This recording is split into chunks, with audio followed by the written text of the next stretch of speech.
was like, I don't get that. You're looking at the program.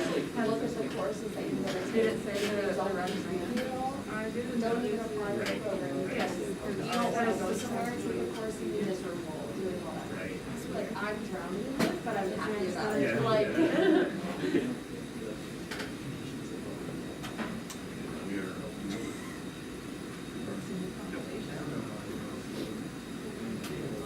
or like, have you run it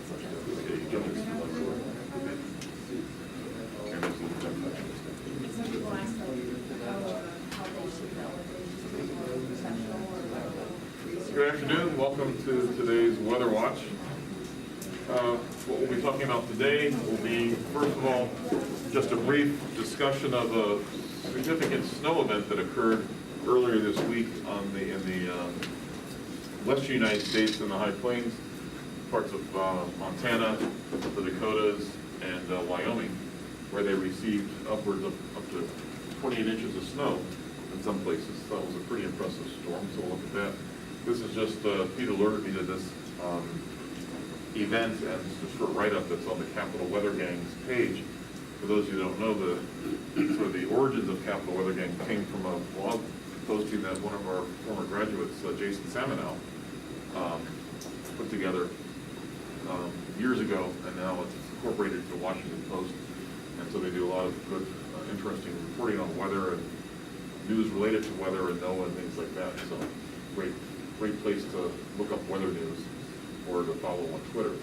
So this shows the distribution of the snowfall in the western United States.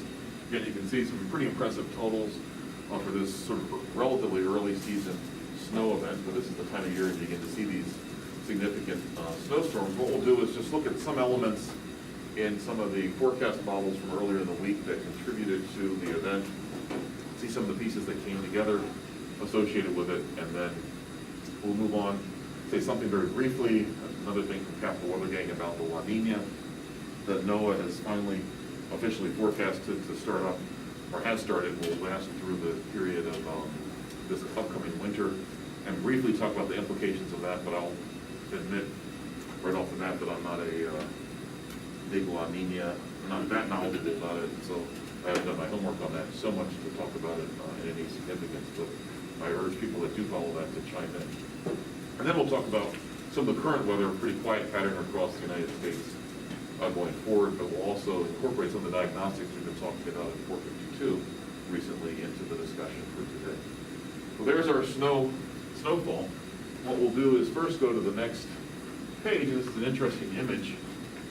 That's sort of a false color image, but what it shows on this satellite image, you see these colors here, and these colors are identifying, based on infrared wavelengths, different types of different characteristics, both clouds and surface characteristics.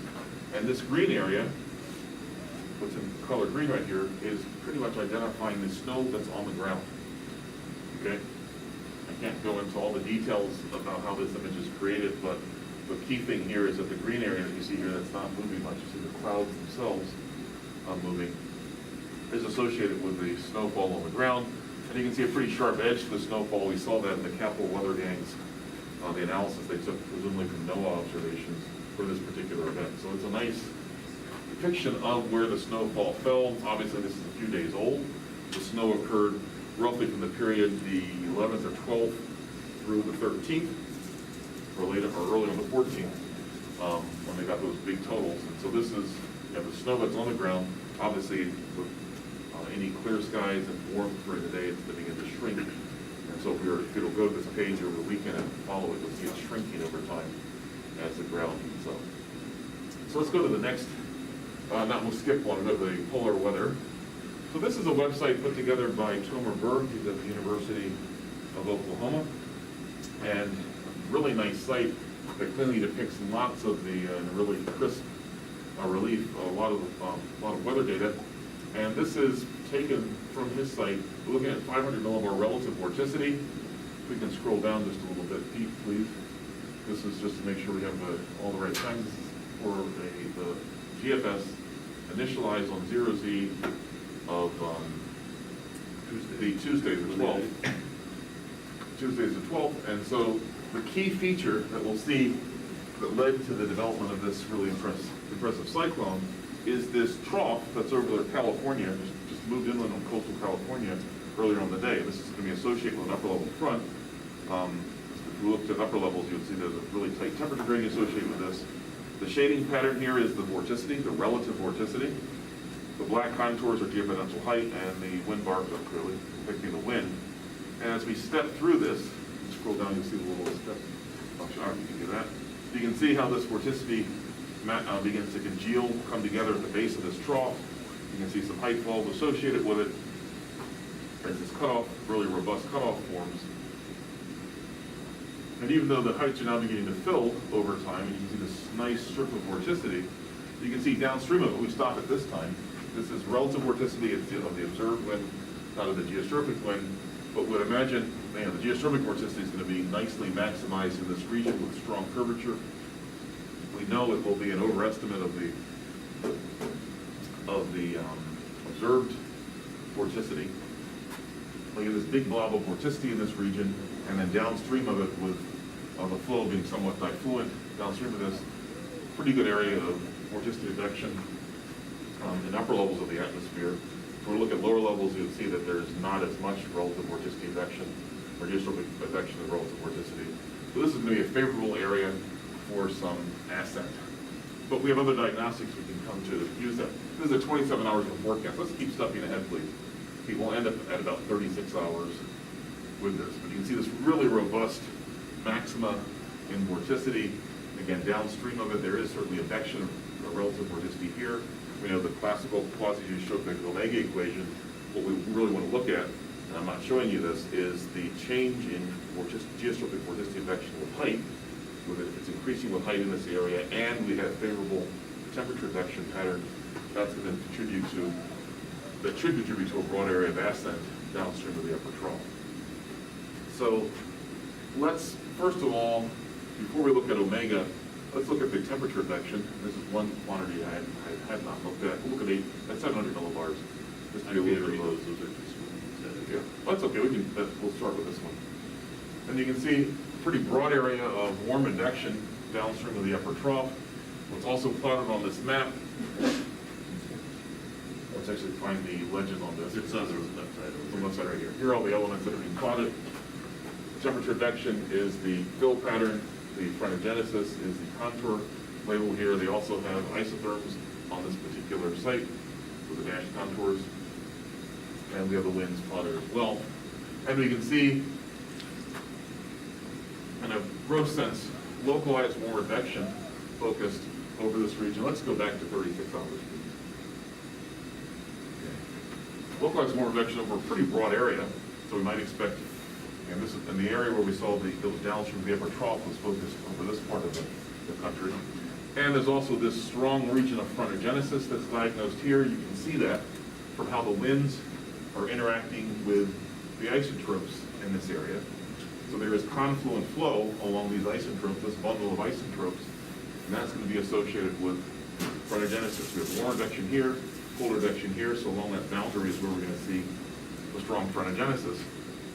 And as we began to talk about in class in 452 and 751, just yesterday in fact, we see as the atmosphere, anytime we have these aren't geostrophic advections, these are full advections from the observed wind, but to the extent that the flow is largely geostrophic, anytime we have geostrophic advections of both momentum, or either momentum or temperature, that leads to a destruction of thermal wind balance, and so the atmosphere's response to that is to create a secondary circulation. In this case, if it's a strengthening temperature gradient, we're going to soon learn that that's going to be associated with a thermally direct circulation with air rising on the warm side, sinking on the cold side. And that would certainly contribute to heavy or strong values of omega broadly in this region. Where we have the localized warm advection, that's another mechanism that's separate from frontogenesis. And where we have the downstream of that, where we have the geostrophic vorticity advection increasing with height, those are all contributors to significant vertical motion. So let's look at omega. Let's look at it from this. Well, let's look at 700. Just to get a little bit above. To which I can't. Yeah, that's right there, the middle one. Even on the screen, those things are so small, I can't. Yeah, so where we have that frontogenesis, front kind of frontogenesis, that shows up really nicely here. with a strong vertical motion, a broad area of ascent that's denoted here. It's kind of speckled in places because there are places where the dynamics are more favorable for ascent. There are also places where the atmosphere, QG theory is not going to be at all relevant because the atmosphere may be unstable, and so you have significant convective type precipitation occurring. But you get the broad picture shows up pretty nicely from that set of diagnostics. Another set of diagnostics we could use at this time, 36 hours, would be if we go to the GEMPAC window. And for comments or questions, please. I have a question. Yeah. Can we look at the snow map again? I'm trying to remember where the snowfall was. Sure. So the short cutoff to it, there's snow that's all even further back to the west. Yeah, well, that's the thing I'm looking at. Most of the snow is actually in Montana and Wyoming. Yeah, so if we go back And earlier. it doesn't show up on your dynamics. Right? At this time. Okay. So I'm really focusing on the snowfall near the end of this period. But we'll look at the evolution of the storm in a couple different ways. Okay. That robust upper trough swung through the southwestern part of the United States and then advanced northward, and downstream of it was a region of ascent and easterly flow, which would be upslope along the Rocky Mountains, contributing to the snowfall. Yes, Zoe? Is that short cutoff differentiating snow to rain, or Yeah. is that? Yeah, so we know that there was certainly ascent here. We'll look at the water vapor distribution. There's this channel of water vapor that extends water vapor transport from southern plains all the way into this region, and it's sufficiently cold enough. Yeah, Greg's point is absolutely correct. I'm focusing more on what's happening right here near the end of this period, but there was a broad period of snow that extended from northern Colorado through Wyoming. And those of you forecasting for Scotts Bluff, you know that we got precipitation there as well. We got rain and eventually at the end of this, snow as well. Okay, so yeah, there is a GEMPAC map taken from the NAM model output. What's shown here is at 850 hectopascals. These are Q vectors. I've smoothed heavily both theta and the geopotential height, so I get the geostrip wind is a little bit smoother and less noisy. Also plotted here is the actual observed omega from the model forecast. And I have the isotropes on this layer. And a couple things that are kind of interesting to note here. Just south, you can sort of see how the isotherms have this nice kink. This is where we have that cold tongue of air that was to the south of the storm. Warm advection area was to the north, creating this thermal ridge and this thermal trough right here. What the Q vectors are indicating right here, you just look at them. I haven't calculated the divergence here, but by eye you can get a sense. There's broad Q vector divergence south of the cyclone, which would certainly lead to, will be associated with subsidence. And then the Q vector convergence that's occurring. And this is not the cleanest example of this, but the Q vector convergence that's occurring. First of all, look at the Q vectors themselves. See, the Q vectors are pointing from cold to warm. That's going to be a diagnostic of frontogenesis through this region, right? You can see it all the way up through here, and this is where we have the precipitation. You can see also the higher theta values that are off to the east of this are going to certainly not. This is 294. This is all going to be well above freezing here, so you're not going to see frozen precipitation here. It's all going to be liquid. But you get cold enough once you get further toward western North Dakota and Montana. But this is diagnosing frontogenesis. Q vectors pointing from cold to warm, so Q dotted with the divergent, the gradient, of theta positive. That's going to be associated with an increase in the thermal gradient, and that's going to be associated with that circulation we've begun to talk about. There's also Q vector convergence along the thermal ridge, which is just a sense that these isotropes are getting compacted to form more of a thermal ridge, and that's also going to be in this region, often referred to as a trowel, is where you also can expect to see this long extended area of ascent, consistent again with what you saw on the omega plot from earlier. This is omega hit radiant. This is not the Q vector convergence itself. So a really interesting depiction of Q vectors in the thermal structure for this thermal ridge that's being created. And within the thermal ridge, we see this broad area of ascent. You kind of, blur this out a little bit. It's a broad area of ascent through the thermal ridge. With frontogenesis at the kind of the nose of the thermal ridge as it was medium developed further to the northwest of the cycle. That's put this down. We're not going to close it out. We'll come back to jump back a little bit later on. But we'll go back to Tomer Berg's page. And look at the development of the cyclone. If we go to diagnostics, go to dynamic tropopause, dynamical tropopause. Click on that. Again, then we'll scroll back to the beginning of time, or the beginning of this model run up, beginning of time. It's asking you to do it. Again, this is dynamical tropopause. It's the surface of the two potential vorticity unit surface for Airtel TV, and the color shading colder, the blue colors are colder or lower temperatures along the dynamical tropopause. The reds and greens are warmer temperatures. These are winds that have been interpolated to this dynamical tropopause. Also shown are sea level pressure isobars. This is kind of neat to see. Again, this goes back to the beginning of the run. We saw that 500 millibar upper trough. I suggested it's going to be associated with a front at upper levels. You can see the horizontal temperature contrast across this along the dynamical tropopause, indicating there's certainly a slope of the tropopause, and it's also going to be associated with a front. That front shows up nicely. These are places where the tropopause, at least in their analysis, is undefined. We see this blocky pattern. But what's kind of neat is as we advance forward in time, you can see the relationship between the deepening of the cyclone that's going to be occurring out to the east of this upper trough that's progressing eastward. So we're going to get the sort of relationship between this upper trough and the developing cyclone. So we can step forward slowly with time to 996. Contour right here, stays at 996. Actually, it's shrinking, weakening with time. Finally begins to deepen as it gets into the plains east of the Rocky Mountains. And we see a really nice, well-developed cyclone moving northward at this time. Keep clicking. With this, and it covers around 996 or so throughout the lifetime of this, almost becoming superposed with the upper trough. Question, are you just not contouring the higher contour? Yeah, this is just everything below 1008 is being contoured here. Because I think when you're dealing with snowstorms in the Rockies, you gotta look at the high. The ridge that's forming, apparently, that I see happening here, there's a ridge forming along the Rockies, along the east side, with cold air damming up against the Rockies. You don't see that if you just look at the low. Right, this is more looking at just the development of the low and the tropopause, not so much the snowstorm. What's driving the snowstorm in Montana is the ridge. With the easterly flow.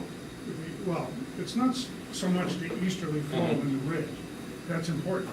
But it's the cold air anomaly that's dammed up against the Rockies. Right, so the flow is forced to go up over that. The flow is coming up over the ridge. It's anchored at the ground. So usually what you see here is you see a topographical Kelvin wave in the ridge moving south. Southward, It's right. isobaric winds. Winds are not at all geostrophic. And as it ridges south along the front range, that produces this dammed up bubble. Right, The we'll air see that. from the low comes up over the top. Right, we'll look at the surface map and we can see that Yeah. in a second. This was just more focused on the development of the cyclone and its relationship to the upper trough. Initially it was downstream of it, and now you can see these are almost vertically superposed. We can do a couple more clicks beyond 36 hours as the cyclone moves into Canada. And also notice out ahead of it, this broad swath of warmth along the dynamical tropopause. Go back a few clicks, please. A couple other things to point out that are kind of neat. So we noticed, we'll stop right there. We notice we saw a significant area of precipitation to the east of this and north of this cyclone. And if everything were perfectly adiabatic, you would expect these colder potential temperatures to be advected eastward into parts of the western Nebraska and into the South Dakota. But if you watch over time, as we go forward in the clicks, it actually begins to warm. The potential temperatures in these regions begin to increase over time, which indicates that there is some latent heating that's occurring, which is also helping to distort this upper trough. And if this upper trough is manifest by a cold anomaly along the dynamical tropopause, and it's getting warmer here because of latent heat release, that shortens the wavelength, increases the curvature aloft, and that makes this a region, if you want to use more traditional, basic ageostrophic dynamics and divergence, that's going to increase the divergence here, which is going to help foster vertical motion downstream of the upper trough. Greg's point about the surface development and relationship with snow, let's go to the surface tab. Over here, look at wind and, no, not 10 meter wind, that's just steady wind. So let's go to precipitation. And we'll go reflectivity and P-type. And we'll scroll back to the early stages of the development.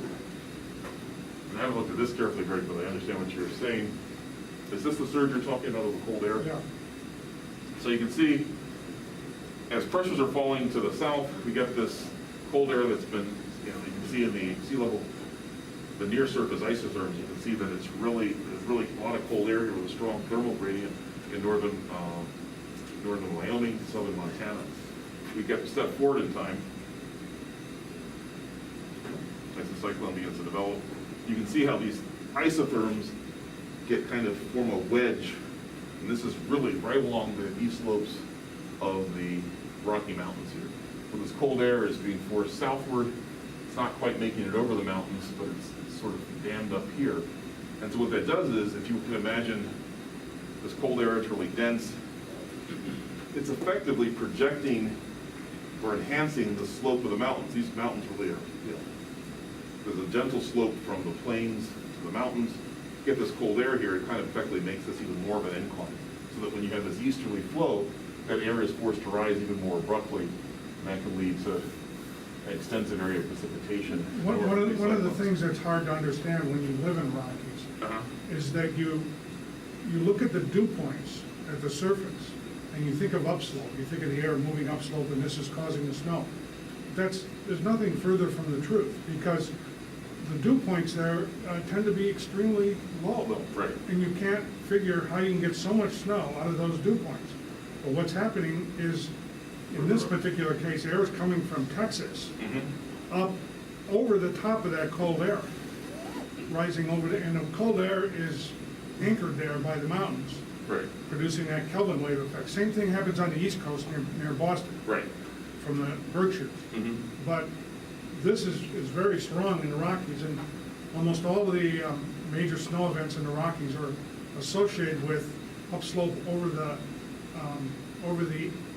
high pressure system that accentuates the effect of the mountains, or at least projects them out onto the plains, as you said. Right. So one of the things that we'll do, first of all, let's go to the moisture.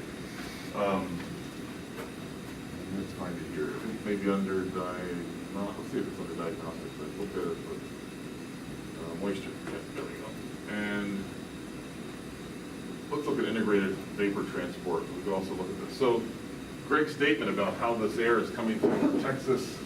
So this is the vertically integrated moisture transport. So these vectors are not winds, but the product of winds times a mixing ratio or specific humidity. This is the vapor transport northward. You can see this surge of air coming, or this is 700 millibar geopotential heights in meters.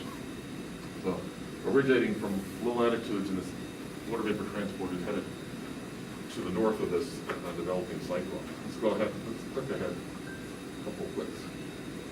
Now it gets, this air is not going to stay on a 700 millibar surface. This is probably best viewed on an isentropic surface to see the layers or a moist isentropic surface. This is already after it's mostly over. Right. This is still ramping up for up in here. Yeah. But this is, if we go back a little bit, let's see if we can see the early stages of this. Or maybe we want to look at precipitable water. That might be a better view. So let's look at the precipitable water. There's a click right above where you clicked before. And so this is also 700 millibar heights. Precipitable water is a vertically integrated amount of water vapor in a column at a grid point. As we step forward in this, you can see these, this pretty juicy area in an integrated sense that's coming up around to the north of this cyclone. I guess, Greg, one of the things to look at in this is that, as you're saying, that the dew points at the surface can be pretty modest. But somewhere above the surface, on the top of that cold dome, is where that really juicy, moisture-rich air is coming in. So that's something we want to look at. We could perhaps actually see this if we go to the is something that I hadn't planned on doing, but let's see how this looks. Let's go to Tropical Tidbits. And we're going to go to the same model run, initialize 0Z on the 12th. And we'll do a cross-section through that ridge.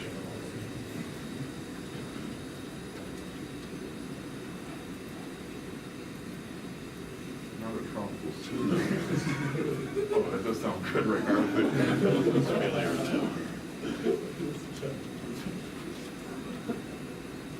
Click on that. And we can go to forecast models. And then we'll go to runtime. And we'll go to,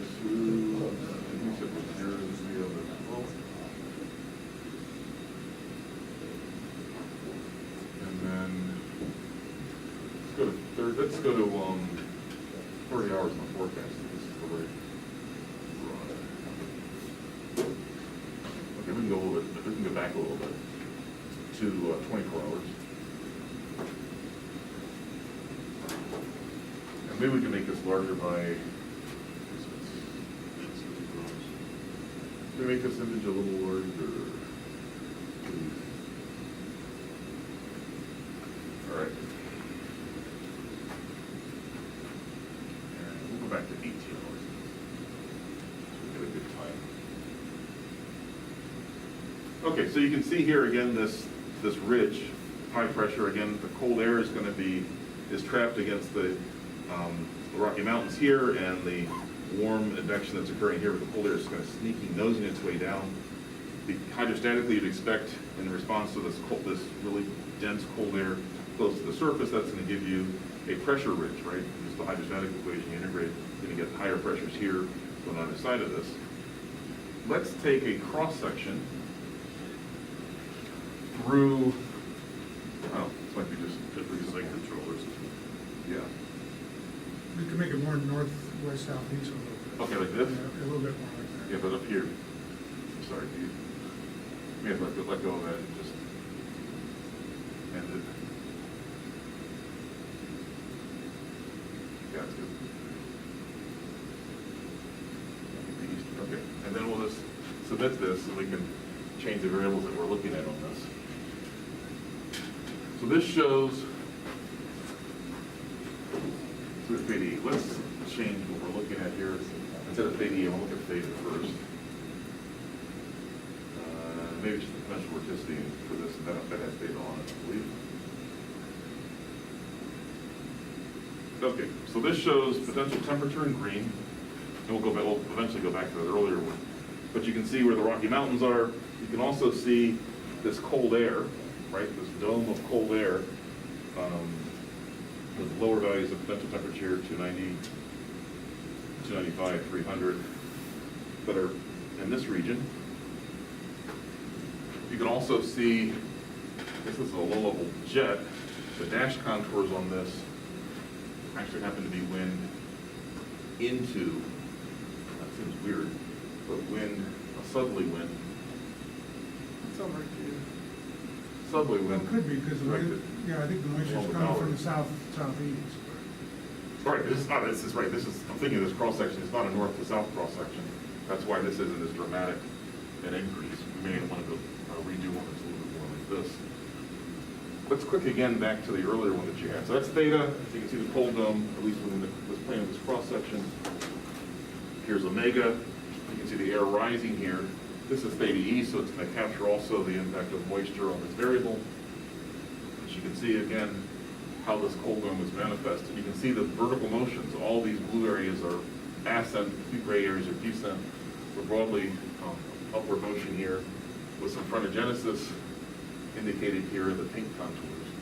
And that's going to be associated with a rising circulation, eventually subsidence. But most of this ascent is associated with the air riding, being advected over the lower surface. That surface frontogenesis there would be associated with the boundary of that high. Right. As soon as you get right, and that's where the cold air the deepest cold air is. Yeah, that's where it's being pushed up off the ground. Right. Let's quit this for a second, Pete. I want to do one more cross section, then we'll get to current weather. Let's just do one that's straight west to east.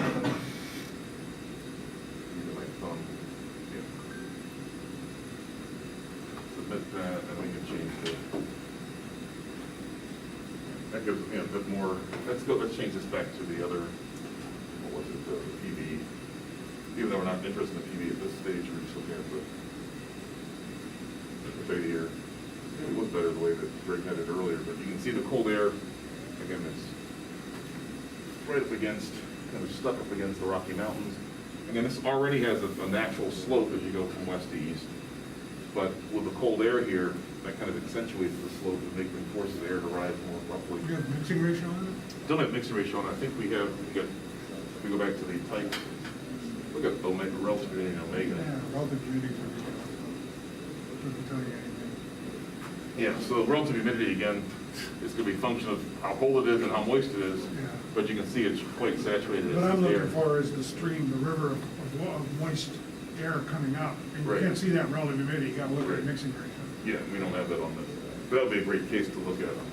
In any case, so these are some of the ingredients and some interesting diagnostics to look that produce this particular storm. So let's move away from this. I want to say just one very brief thing. Getting back to our tabs at the top.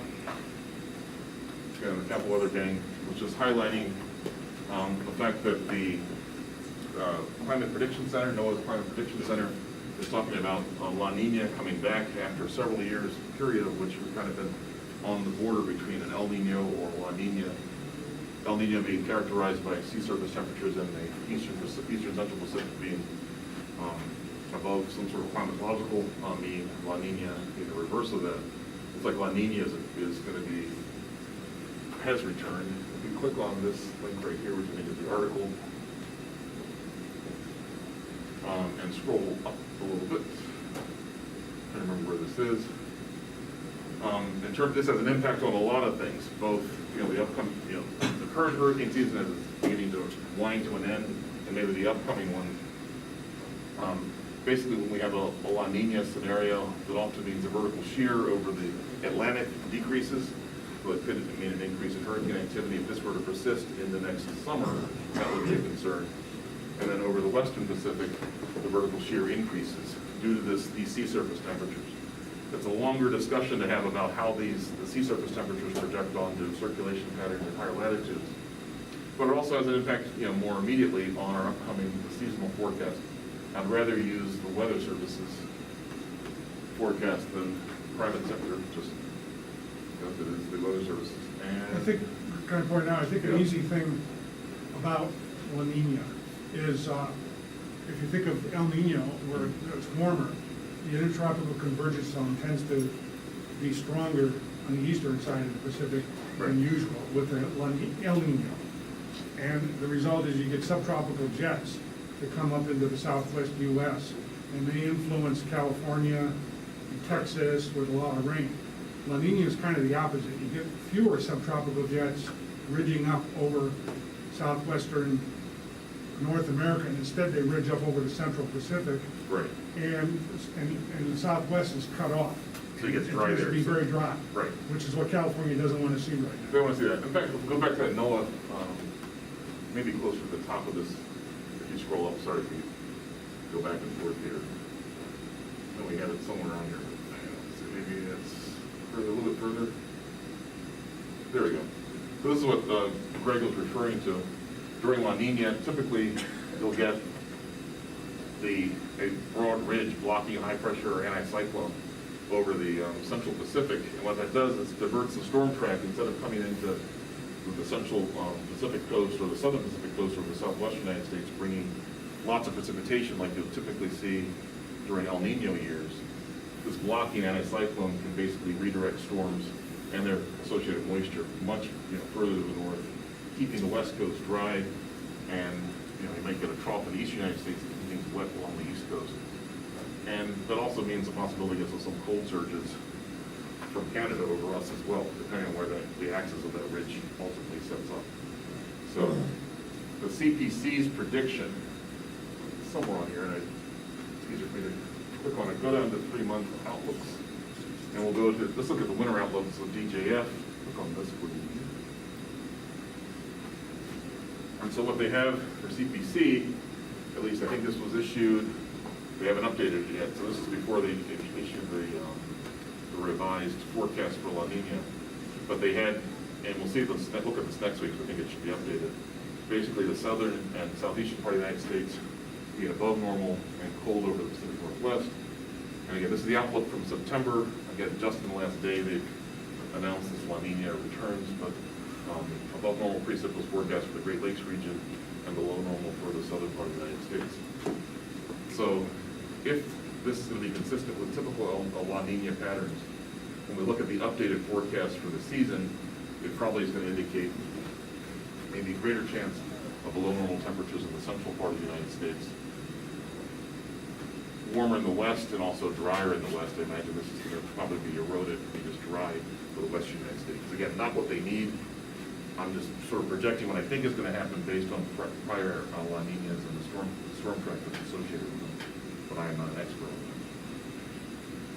Okay, thanks, Steve. So then let's go to the current weather. Let's go to the radar first. Please, I don't know if that's up yet. And just create a new window and start that. Here's the satellite imagery from, well, that's what I wanted to show you. Thanks. You want the radar first? Right? Yeah, radar, yeah. We can, that was the loop that had the snowstorm in it, but I didn't get to it, so I'm going to skip it for now. Thanks. So here's the current radar loop for the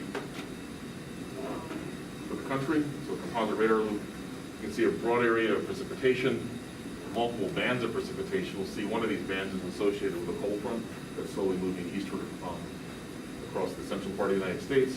Another area of precip is sort of post-frontal precipitation as the air is beginning to lift with a disturbance near the tail end of an upper trough. We'll see that when we look at the 500 millibar and above heights. So pretty quiet over much of the country. If we look at the lightning, our lightning network data, you can see these are, even though these are convective cells, there's not much lightning associated with them, at least there wasn't 35 minutes ago. See how that's changed.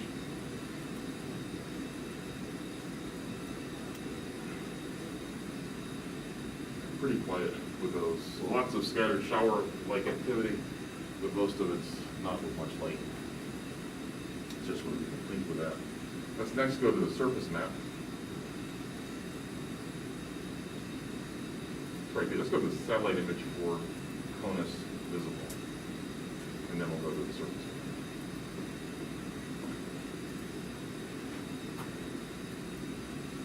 Okay, so here's the visible surface imagery last 6 hours. Terminator to get bias.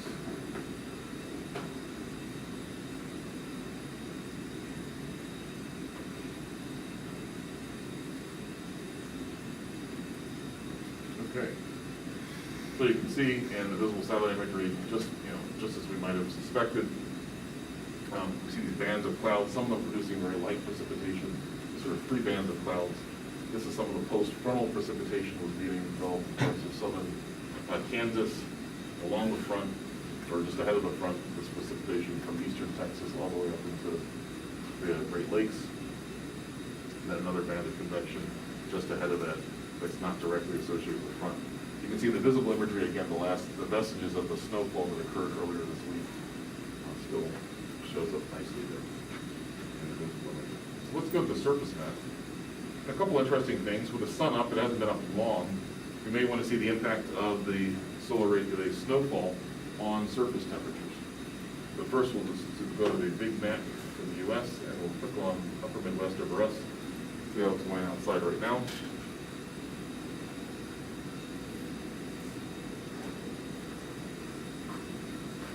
So light southeast wind, 51 over 45, with nice visibility, 10 miles visibility. Looks like whatever sprinkles we had are no longer been reported. Rockford has a little bit of light rain, 56 over 44. Whereas that band of cloudiness and maybe very light precip in the radar, skies are beginning to clear there. Only a small fraction of the sky being covered, but it's relatively dry, so that precipitation is not really reaching the ground. Heavier precipitation is noted, moderate precipitation here in north-central Kentucky with southerly winds. You can notice the shift in winds from southerly to more westerly.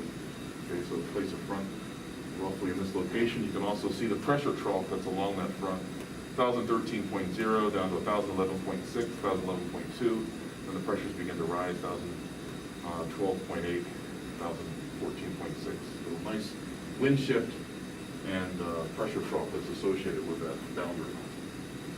You can see it begins to dry out as well across this. Southerly winds here, westerly winds, northwesterly winds, dew points falling as well. So lots of evidence for some sort of front roughly in that location.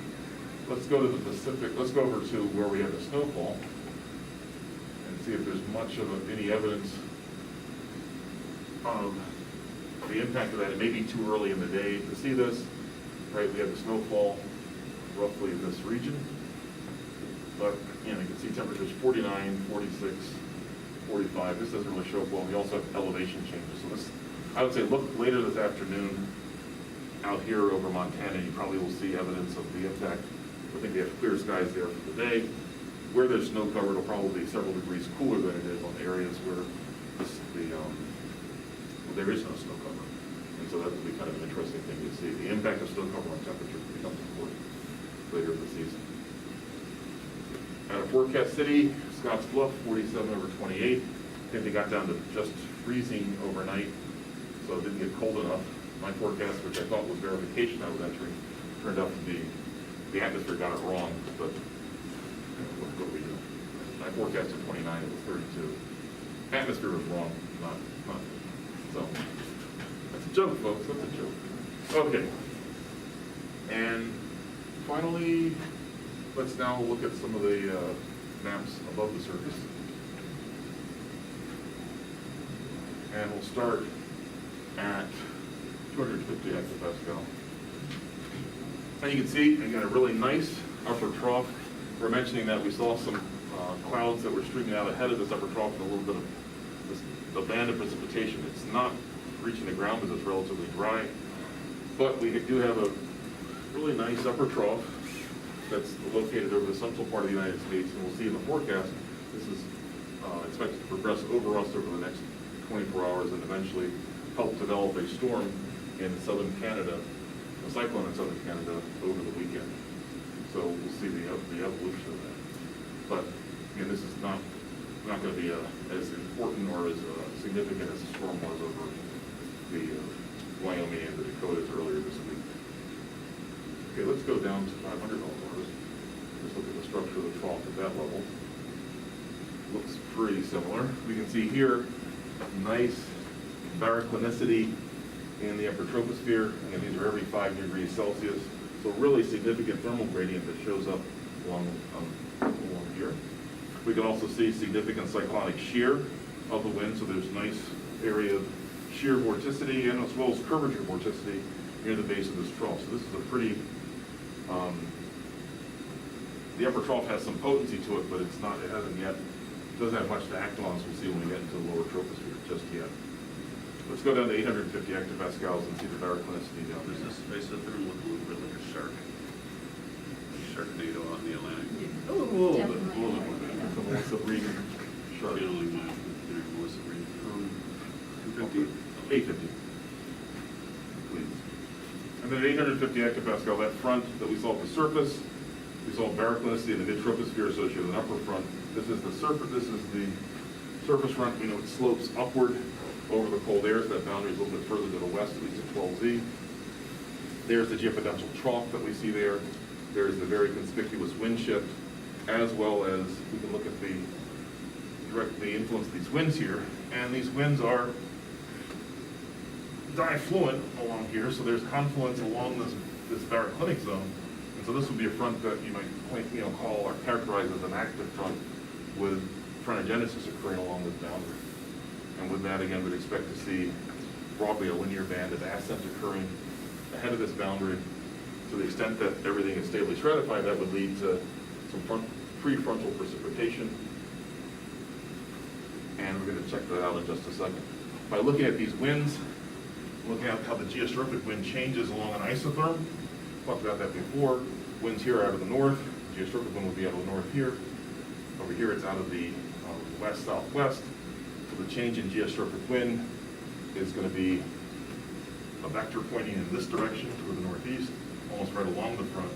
Rotate that 90 degrees clockwise. It's going to give you Q vectors that are going to be pointing toward the southeast along this baroclinic zone. So let's go to GEMPAC, the terminal type restore or RES QVEC.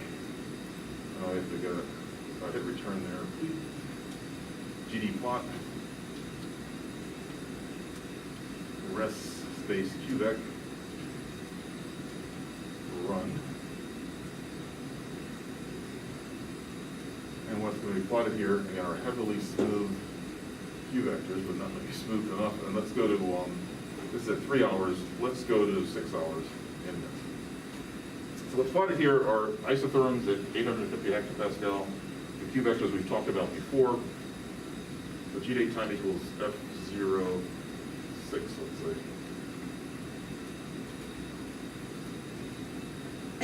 So around our time right now. And what this is showing is the Q vectors. You can see the Q vectors are oriented from cold to warm, so that's going to be associated with frontogenesis. Also plotted in the fill pattern is omega, the negative values of omega, so there's this ascent right along the front. There's some areas of Q vector convergence, but we don't see much in the way of omega there, and that's just because the level at which this is confluent, this could be very heavily stratified, so we're not going to see the impact of the Q vector convergence here that causes destructive forcing for vertical motion. Doesn't show up strongly here. But along this active front, you can see the isotherms. This is frontogenesis, and this is, and my claim would be that a lot of this, the cloudiness and precipitation that we saw in the southeastern and the central part of the United States is associated with this frontogenital pattern. If we go to F12,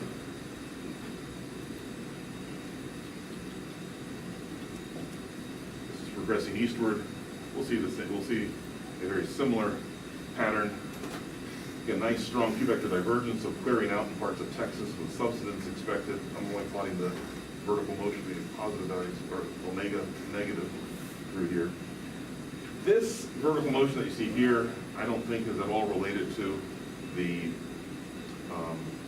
QG forcing, at least not directly. I think this is really going to be associated with the significant vertical motion you see here is due to convection. There's a nice line of very intense convection. You'll see it in the NAM forecast that shows up well. This is probably more associated with some of the frontogenesis occurring further to the north. But again, just a nice use of that diagnostic. Q vectors are from cold to warm, so frontogenesis, there is a small component that's located directed this way, which indicates that the temperature gradient vector over time is going to rotate this way, which means these isotherms are going to over time buckle a little bit and turn themselves.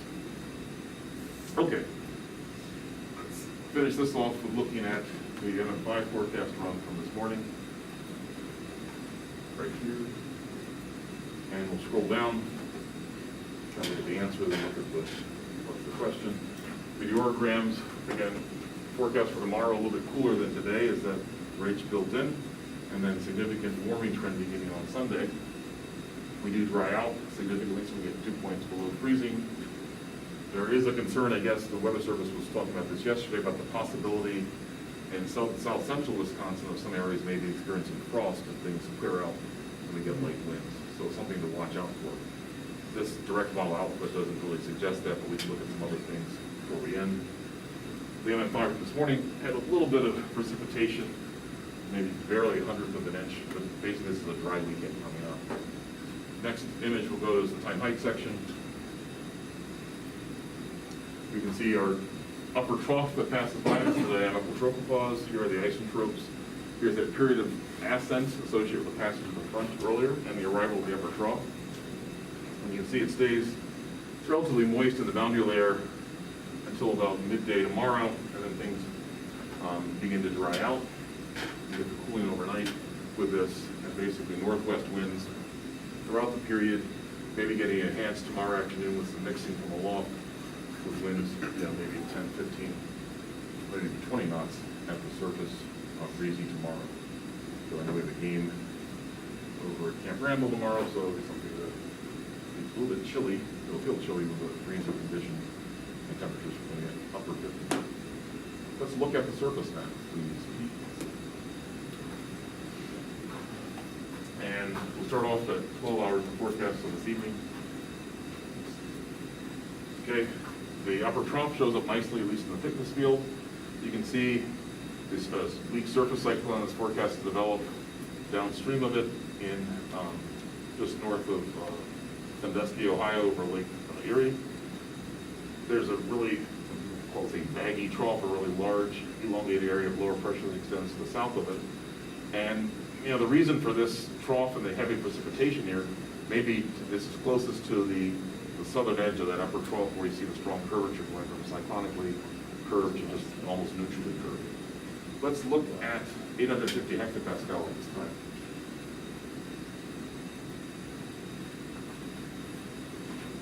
Here, not much of a signal. You can see, again, that's thermal gradient is really shows up robustly on this particular map. Nice surface front, and you can see the cold advection over us during the day, during this evening. So today we probably already reached close to our maximum temperature. Always good to look outside. The cloud cover is still over us. It's not going to get super warm. A lot that's getting colder to the extent that we get any mixing. It's going to stay chilly today, or not much warmer today. Let's go ahead. Let's go down. Let's go back to the surface map tomorrow morning, 24 hours. And then the coldest air is right over us. We saw that in the time height section. Precipitation continuing out to the east. This trough is really well elongated, but that surface cyclone is now begun to develop in western Pennsylvania. Cold advection over us, and again, most of the action is going to be along this front as it heads eastward. Down to 1,003. I don't think it deepens significantly much more than that. Let's go to 36 hours tomorrow evening. 992. We do get a lot of Isobars. This is a more intense run than earlier, but surface cyclone continues to intensify downstream of the upper trough, and we have cold advection is now over. Warm advection is now spreading across the high plains and to the upper Midwest. And we saw in the forecast for Sunday higher temperatures expected. Sunday's going to be a nice day with significant warm advection. Let's go to 48 hours at the surface for Sunday morning.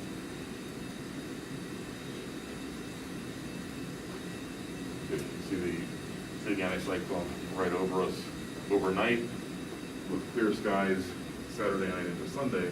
That could, certainly winds can lighten up a bit as the warm advection begins to start. That kind of gives a stable layer over us. We can cool off, but then Sunday could be a really nice warm day. Let's look at the 60-hour forecast, 850 millibars, and we'll add 12 to whatever that temperature is. So we're in the light greens, 6, 9, 12,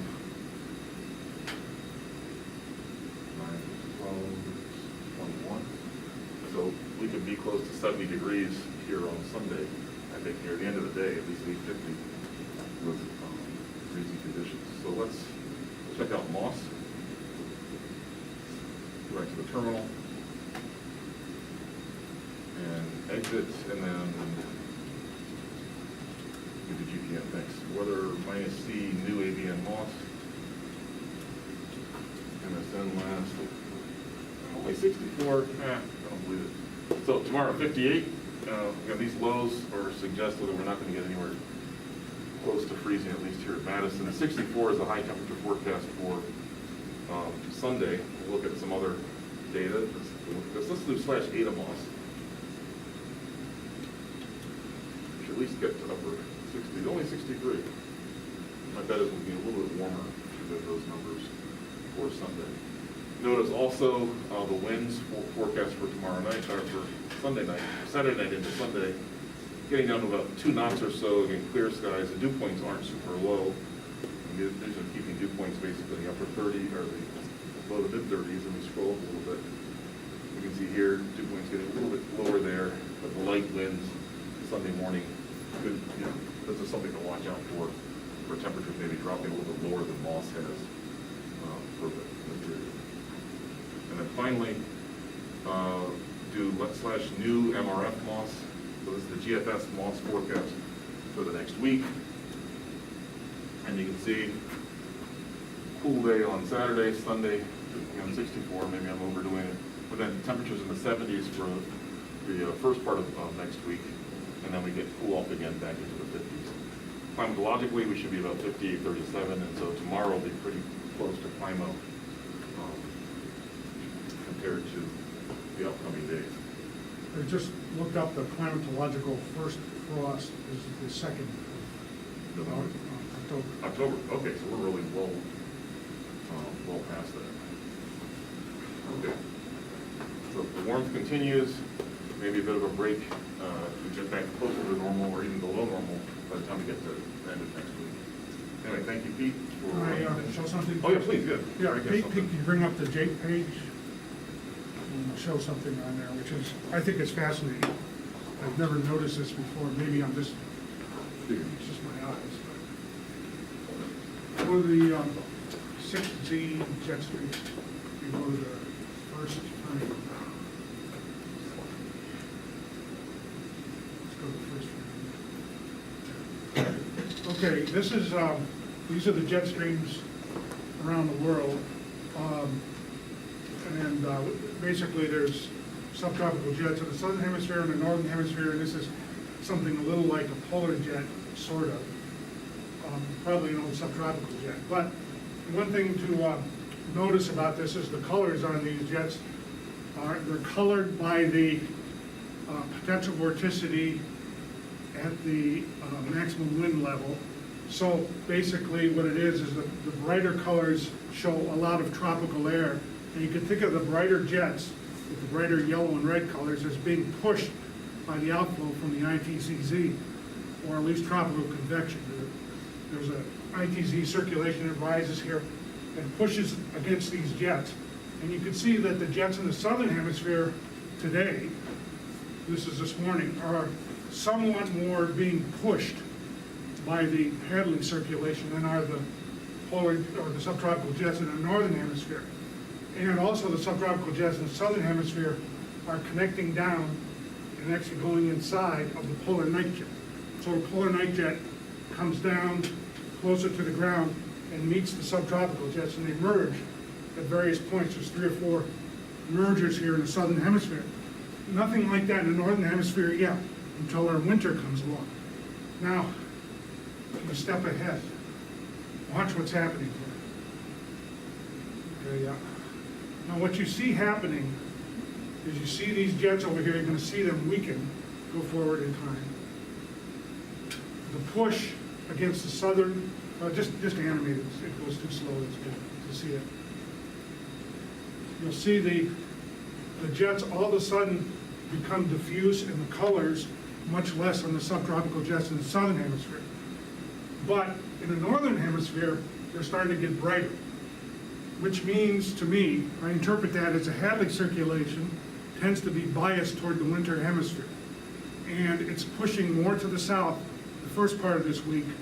And at the end of this, I think it's a 8-day period. At the end of the 8-day period, the northern hemisphere subtropical jets are getting stronger, at least as strong as the southern ones. And at the same time, you see the appearance of the polar night jet for the first time in the this fall season. So what we have happening here is the circumpolar vortex that we sometimes call the polar vortex is starting to take shape.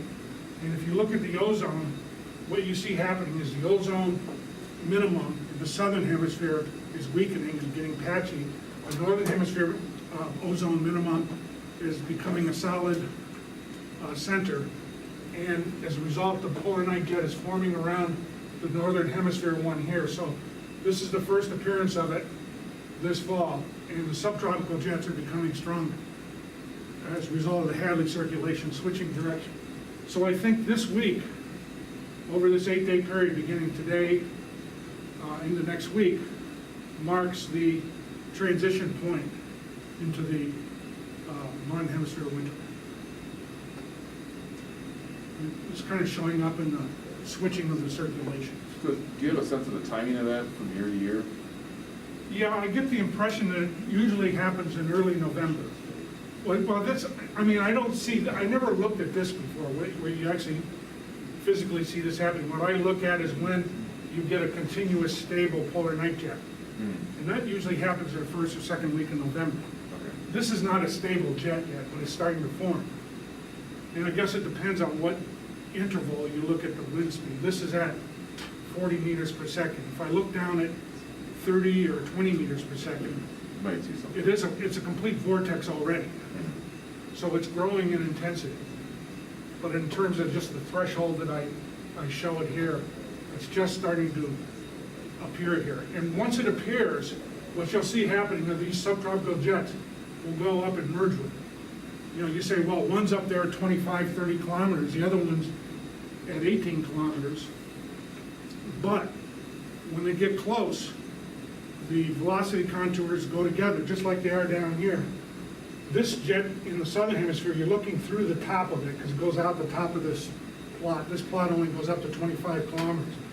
But looking inside the jet, you can see these subtropical jets actually come into the polar night jet. So the polar night jet grows downward and the subtropical jets grow upward when they get close together until they meet. And what that does is it creates a quasi-geostrophic circulation that begins to lift the cold air that tends to remain around the ground near the pole.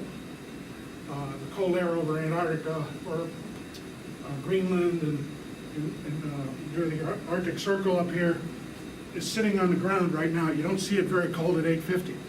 But as soon as these jets start to interact with each other, what you'll see is the 850 will suddenly get cold. And that's because the circulation of the combined jets reach down into the baroclinicity right near the ground and lift that cold air up. And then it becomes cold and we get polar outbreaks. So this is the beginning of the process. And within the next couple of weeks, you'll see these subtropical jets kind of come up and merge with this polar night jet, and then the cold air will start to really drop into lower latitudes from the poles. So I just thought I'd point that out. I think it's fascinating to watch this happen every year, and to actually see this. And this week, I thought it was really fascinating because you can actually see the transition of the jets and the forcing. By looking at colors like this, you get a sense of I'm pushing over here and then I quit, and now I'm pushing over this way. So, Thanks. Matt has been Yeah. on it on the screen, so thanks. Good stuff. We should be looking at that on a regular basis the next few weeks to see the Yeah, transition. definitely. yeah. All right. All right, thanks, everybody. Yeah, thanks, Greg. Thanks, Weekend. Pete. Thanks, everyone.